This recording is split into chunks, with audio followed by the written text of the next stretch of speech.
नाजरीन, फार्म 47 की पैदावार हुकूमत, उसका खेल खत्म हो चुका है। नवाज शरीफ एंड कंपनी की दौड़ें लगी हुई हैं। हुकूमत के खात्मे के बाद पावर शेयरिंग फार्मूला तय कर लिया गया है। केयर टेकर सेटअप कितनी मुद्दत के लिए आएगा, उसमें कौन कौन लोग शामिल होंगे, निगरान वजीर आजम कौन होगा, सब फैसले कर लिए गए हैं। क्या वाकई ये तमाम फैसले कल आर्मी चीफ से होने वाली अहम तरीन शख्सियत की मुलाकात में किए गए? क्या दोस्त मुल्क भी अब नवाज शरीफ और उस हुकूमत को पाकिस्तान के लिए बोझ समझने लगे हैं? पहले मरहले में तब्दीली का आगाज सिंध से होने जा रहा है, जहाँ एक बड़ी विकेट गिरने वाली है। आसिफ जरदारी का केयर टेकर सेटअप में क्या रोल होगा? दोस्तों, पाकिस्तान पीपल्स पार्टी ने डबल गेम खेलना शुरू कर दी है। एक तरफ वो हुकूमत पर असम्बलियां तहलील करने के लिए दबाव बढ़ा रहे हैं, तो वहीं दूसरी जानिब पाकिस्तान तहरीक इंसाफ को भी जफियां डालने के लिए बेकरार हुए जा रहे हैं। बिलावल भुट्टो ने तवील अरसे बाद कौमी असम्बली में एंट्री दी है। बिलावल इतना अरसा कहाँ गायब रहे और अब उनकी अचानक वापसी क्या पैगाम दे रही है?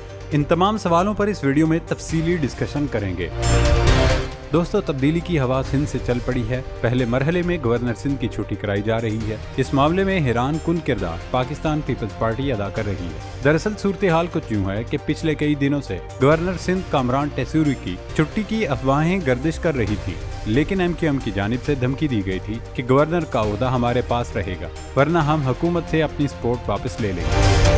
अब पीपल्स पार्टी ने मुस्लिम लीग नून को गवर्नर सिंध की तब्दीली की सूरत में यकीन दहानी की हिमायत कर दी है। मजे की बात यह है कि मुस्लिम लीग नून की जानिब से सिंध में गवर्नर का उम्मीदवार बशीर मेमन को नामजद किया जा रहा है। ये वही बशीर मेमन है जिनकी DDFIA तय्युनात के दौरान सिंध हुकूमत उनसे न सिर्फ नाराज रहती थी, बल्कि उन पर संगीन इल्जामात भी आयद करती रही है। ये वही बशीर मेमन है जिन्होंने बतौर DGFIA जेली अकाउंट केस पकड़ा था, जिसमें आसिफ जरदारी और फरियाल तालपुर को जेल भी जाना पड़ा था। लेकिन अचानक से हैरान कुन तौर पर पाकिस्तान पीपल्स पार्टी ने उन्हें बशीर मेमन को बतौर गवर्नर सिंध कबूल करने की हामी भर ली है। अब यहाँ भी जियाली क़यादत का डबल गेम ही दिखाई दे रहा है कि फिलहाल बशीर मेमन की हिमायत करके MQM को मुस्लिम लीग नून से लड़ाना चाहते हैं, क्योंकि MQM कह चुकी है कि सिंध की गवर्नरशिप हमारा हक है।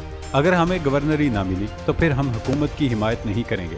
लिहाजा हो सकता है आसिफ जरदारी की प्लानिंग हो, पहले मरहले में MQM हुकूमत छोड़ दे, उसके बाद PP अपनी तरफ की चाल चले। अब देखते हैं कि सिंध में जो तब्दीली का आगाज हुआ ये कहां जाकर रुकता है। Chairman Peoples Party Bilawal Bhutto ने कल कौमी असम्बली में दोबारा एंट्री दी। पिछले कुछ अरसे से बिलावल सियासी मंजरनामे से बिल्कुल ही गायब थे। यहाँ तक कि इस्माइल हनिया की शहादत जैसे बड़े वाक़े पर भी बिलावल भुट्टो का बतौर साबिक वजीर खारजा कोई बयान नहीं आया, जिस पर अफवाहों और कयास आराइयों ने जन्म लेना शुरू कर दिया। आसिफ जरदारी से उनके इख्तलाफात की खबरें आना शुरू हो गई थी। सिंध में वजीर आला की तब्दीली की अफवाहें उड़ाई जा रही थी, लेकिन बिलावल ने ईवान में आकर इन अफवाहों पर ब्रेक लगा दिया। लेकिन आते ही एक तरफ उन्होंने पाकिस्तान तहरीक इंसाफ की जानिब दोस्ती का हाथ बढ़ाया, मुज़ाकरात की दावत दी, मीठी मीठी बातें की, लेकिन दूसरे ही सांस में अदलिया को तनकीद का निशाना बनाने की आड़ में पाकिस्तान तहरीक इंसाफ के खिलाफ इल्जाम तराशी शुरू कर दी।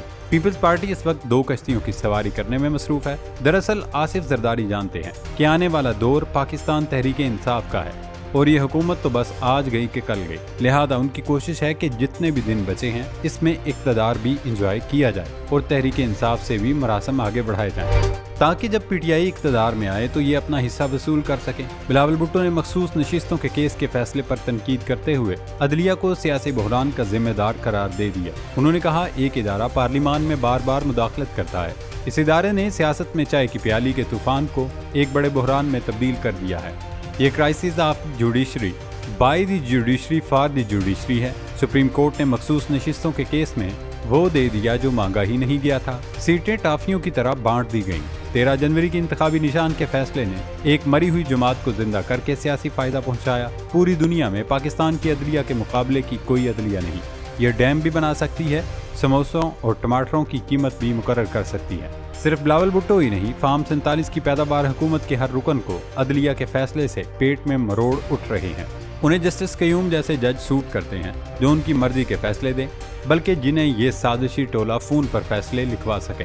लेकिन सुप्रीम कोर्ट ऑफ पाकिस्तान ने स्टैंड लेते हुए न सिर्फ मखसूस नशिस्तों से मुतल्लिक तारीखी फैसला दिया, बल्कि इस पर अमल दरामद भी अदालत खुद कराएगी। सुप्रीम कोर्ट के अगले चीफ जस्टिस और सीनियर तरीन जज जस्टिस मंसूर अली शाह, उन्होंने अपने एक फैसले में वाज़ेह कर दिया है कि सुप्रीम कोर्ट के फैसलों पर अमल दरामद हर सूरत यकीनी बनाना होगा।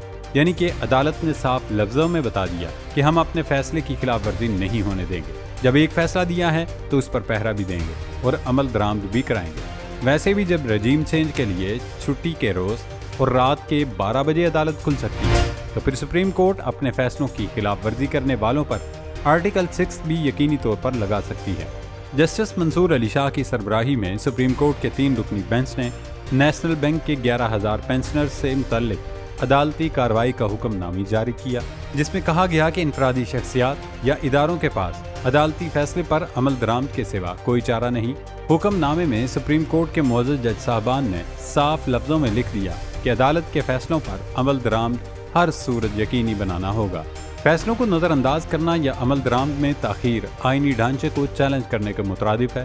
افراد اور اداروں کا ذکر کر کے عدالت عظمیٰ نے واضح کر دیا ہے کہ سیٹیں تو پی ٹی آئی کو دینی ہی پڑیں گی، اس سے کوئی راہ فرار اختیار نہیں کی جا سکتی۔ ایک طرف جسٹس منصور علی شاہ نے حکومت کو خبردار کیا تو دوسری جانب چیف جسٹس قاضی فائز عیسیٰ نے بھی ایک کیس کی سماعت کے دوران کافی سخت ریمارکس دیے۔ چیف جسٹس قاضی فائز عیسیٰ نے مارگلا نیشنل پارک سے متعلق سماعت کے دوران کہا، ملک ایسے نہیں چلے گا۔ کیا جرنیلوں اور بیوروکریٹس نے ٹیک اوور کر رکھا ہے؟ یہ ملک عوام کے لیے بنا ہے، صاحبوں کے لیے نہیں بنا۔ دراصل وزارت دفاع نے اسلام آباد میں مارگلا کی پہاڑیوں سے متصل اراضی فوجیوں کی مانگی ہے۔ یہاں بہت سے گاؤں آباد ہیں اور جنگلات بھی ہیں۔ اس کیس میں چیف جسٹس نے اٹارنی جنرل کو خوب کلاس لی۔ انہوں نے کہا سپریم کورٹ نے مارگلا نیشنل پارک کے قومی اثاثے کے تحفظ کا حکم جاری کیا تھا، لیکن حکومت کی جانب سے عدالتی احکامات کی سنگین خلاف ورزی کی گئی۔ اقدامات سے لگتا ہے عدالتی فیصلے کو ختم کرنے کی کوشش کی گئی۔ ہم مارگلا سے ریسٹورنٹ ختم کر کے فیصلے پر ہر صورت عمل درآمد کرائیں گے۔ عدالتی فیصلوں پر عمل درآمد کے معاملے پر چیف جسٹس اور جسٹس منصور علی شاہ ایک پیج پر ہیں، یعنی کہ کہا جا سکتا ہے آئین و قانون کی بالادستی اور عدالتی فیصلوں پر عمل درآمد کے لیے سپریم کورٹ ہرگز نہیں پیچھے ہٹے گی۔ لہذا حکومت کے پاس اس کے سوا کوئی چارہ نہیں کہ یہ بندے دے پتر بن کر چپ چاپ سپریم کورٹ کے فیصلے کی روشنی میں پاکستان تحریک انصاف کو اس کی مخصوص سیٹیں دے دے۔ اگر انہوں نے سیدھی طرح سیٹیں پی ٹی آئی کو نہیں دیں تو ظاہر ہے انگلی ٹیڑھی کرنی پڑے گی۔ ویسے بھی اس حکومت کو عادت پڑ چکی ہے کہ یہ جب تک 100 جوتے اور 100 پیاز نہیں کھاتے انہیں چس نہیں آتی۔ لہذا اب سپریم کورٹ نے اپنے فیصلے پر عمل درآمد کے لیے اگر ڈنڈا اٹھا لیا تو پھر اس سازشی ٹولے کا آرٹیکل 6 سے بچنا انتہائی مشکل ہو جائے گا۔ ویسے لگتا یہ ہے کہ یہ لوگ عدالت کے فیصلے پر عمل درآمد کی راہ میں روڑے اسی لیے اٹکا رہے ہیں کہ عدلیہ کوئی ایکشن لے اور پھر انہیں بیانیہ بنانے کا موقع ملے کہ ہمیں عدالت نے نکال دیا یا عدلیہ نے کام نہیں کرنے دیا۔ لیکن پاکستان کی عوام ان کے تمام حربوں اور ہیلے بہانوں سے واقف ہیں، لہذا اب کی بار یہ عدالت کے ذریعے گھر جائیں یا عوام کے ہاتھوں جوتے کھا کر انہیں پاکستان میں کہیں چھپنے کی جگہ نہیں ملے گی، مجبوراً واپس لندن ہی پلٹنا ہوگا۔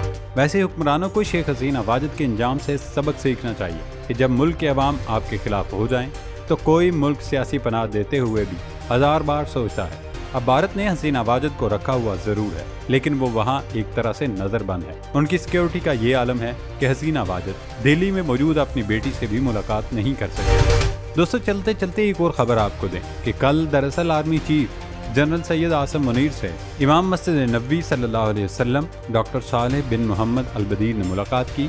ISPR کے مطابق army chief general Asim Munir نے معزز مہمان کو GHQ پہنچنے پر خوش آمدید کہا۔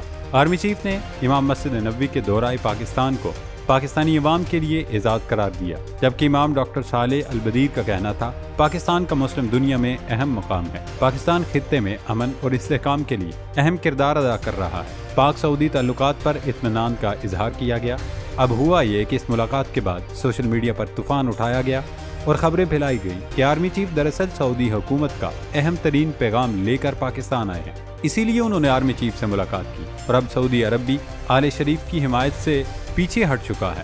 ویسے پاکستان میں حکومت تبدیلی میں امریکہ اور سعودی عرب یہ دو فیکٹرز انتہائی اہم ہوتے ہیں۔ اس اہم ترین ملاقات نے بہت سے سوالات کو ضرور جنم دیا ہے۔ اب دیکھنا یہ ہے کہ آپ واقعی امام مسجد نبوی سعودی ولی عہد محمد بن سلمان کا کوئی پیغام لے کر آئے ہیں؟ کیا واقعی حکومت کے دن گنے جا چکے ہیں اور معزز مہمان نے بڑی ملاقات میں نگران وزیر اعظم کا نام بھی پیش کر دیا ہے؟ ان تمام سوالوں کے جواب اگلے چند روز میں مل جائیں گے۔